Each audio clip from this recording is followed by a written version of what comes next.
వారి లంకాలో మాత్రం నన్ను కూతురులాగా ఇన్వైట్ చేశారు. సో నాకు చాలా మనసులో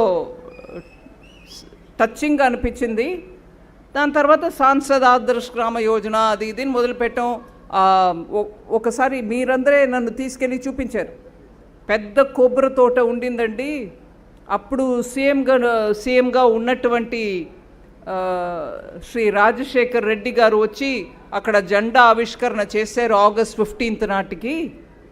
కానీ ఆ కొబ్బరి తోట మొత్తం సముద్రాన్ని లోపల వెళ్ళిపోయాయి.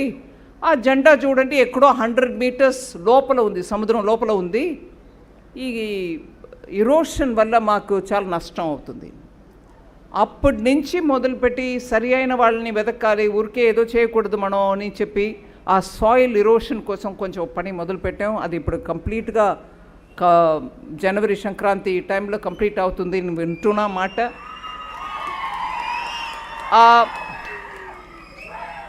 ఆ బీచ్ ఒక అందం ఏ రకంగా కూడా చెడిపోకుండా ఇరోషన్ని ఆపడానికి చేస్తున్న ప్రయత్నం చాలామంది ఇప్పుడు అంటున్నారు. ఇరోషన్ని ఆపాలి అని అంటే బండగా కాంక్రీట్ని అక్కడ పెట్టడం, లేకపోతే ఏదో రాళ్ళు తీసుకొచ్చి నింపడం అవన్నీ చేస్తారు. దానివల్ల బీచ్కు ఉన్నటువంటి, నాకు బాగా తెలుసు, మిగతా డిస్ట్రిక్ట్స్ నుంచి వస్తారు, ఇక్కడి నుంచే అంతర్వేదికి కూడా వెళ్ళడానికి చూస్తారు.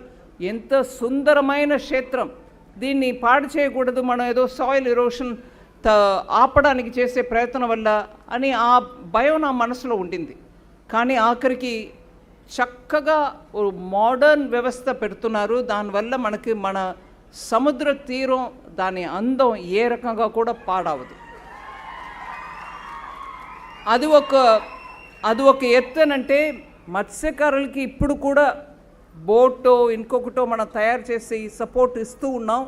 దాంట్లో కూడా ఇప్పుడు కేశవ్ గారు చెప్తున్నారు దానికి ఇంకా బోట్ ఏదైనా చేయాలంటే కూడా స్టేట్ గవర్నమెంట్ పూర్తి మద్దతు ఇస్తుంది అని. ఆ మాటని నేను వారిని ఇక్కడ వేదికపై ఉండగా నేను మీ ముందు చెప్తున్నా, మత్స్యకారులకి ఇక్కడ ఏ ఒక్క డిమాండ్ ఉన్నా కూడా స్టేట్ గవర్నమెంట్ పూర్తి మద్దతు పలుకుతుంది అనేదని మనం గుర్తుపెట్టుకొని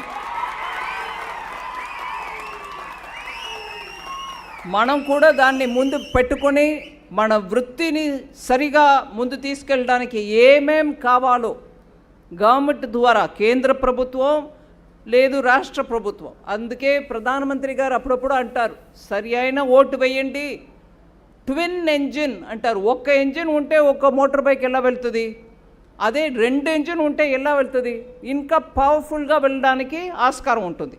ఇప్పుడు మనకి ఇక్కడ ఎన్డీఏ ప్రభుత్వం ఉండడం చాలా ఉపయోగం. అందువల్ల ఇక్కడ ఉన్న ప్రజలందరికీ కూడా చెప్తున్నా, నేను ఏదో కేంద్ర ప్రభుత్వం ద్వారా లేదు విత్త మంత్రి ఫైనాన్స్ మినిస్టర్ అనేది కాదు. ఇక్కడ నేను మీలో ఒకరు, మీ ఇంటి కూతురు.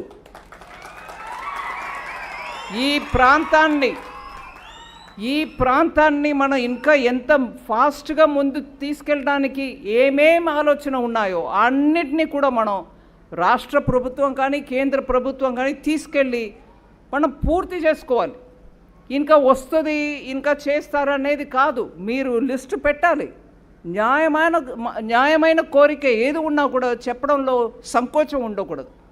ఇక్కడ ఈ భవనం ఇప్పుడు రీసెంట్గా వచ్చిన సైక్లోన్లో మీ అందరికీ పనికి వచ్చింది, చాలా సంతోషం.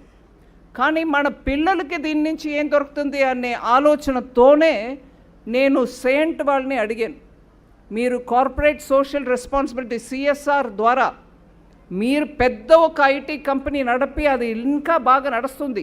అయినా ఇవాళ AI ద్వారా, ఆర్టిఫిషియల్ ఇంటెలిజెన్స్ ద్వారా కంపెనీలు తన ఉత్పత్తిని కంప్లీట్గా AI ద్వారా నడిపిస్తున్నారు. కానీ ముందులాగా ఒకరు వస్తారు, ఒక టెక్నీషియన్ వస్తారు, ఒకరు ఇంజనీర్ వస్తారు అని చాలా రకం ఎంప్లాయ్మెంట్ తోటి నడపెట్టలే. కానీ ఆ AIని కూడా నడిపించే వాళ్ళు మనుషులే కదా. అది మన యువకులు, మన ఆడపిల్లలు, మన మగపిల్లలు ట్రైనింగ్ సరిగా ఉంటే వాళ్ళే ఆ AI నడిపిస్తారు కదా అని ఒక ప్రశ్న. ఇది కాకుండా ప్రధానమంత్రి గారు ఎప్పుడు కూడా నరేంద్ర మోదీ గారు ఎప్పుడు చెప్తారు, గ్రామంలో ఈ డ్రోన్ యూస్ చేసుకొని రైతు